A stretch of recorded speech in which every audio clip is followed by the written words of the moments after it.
So have you been told? The way I see things, oh my God, that's terrible. The way I see things is that from the beginning of 16 years old, you're in the higher position in high school in which your decisions are very important. They are really important. Up to that point, you're learning, yes, but at that level, you're starting grade 11, so you need to have grade 11 and grade 12 choices in your life to be able to open the most doors for you in the future. That's all it's for. School is for nothing more than creating doors that you can walk through during your life.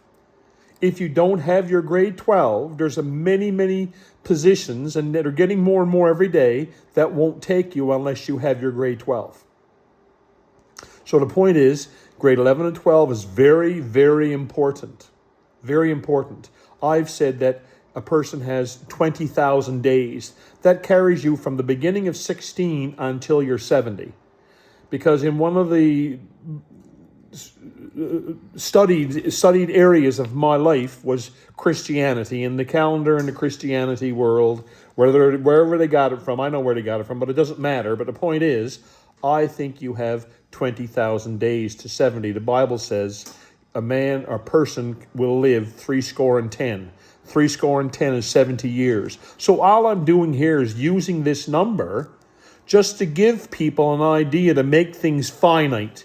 You're not going to live forever. When I was 25, 30 years old, I was 25, 30 years old, someone who was 40 was old. Someone who was 50 was old. My grandfather and grandmother were in their 60s. Wow. I'm almost 65. So now I'm in that position. So my number of days that I have left using the 70, because people have said in the past that if you've ever heard it, they're living on borrowed time. And where that expression came from is because in biblical literature, it says that a person will live for 70. So I've used that as a benchmark, just as the go-to, the live off of that. So I'm 65 in a couple of months. So that way I got 5 years left. That means like my time, I'm down to about 1,800 days.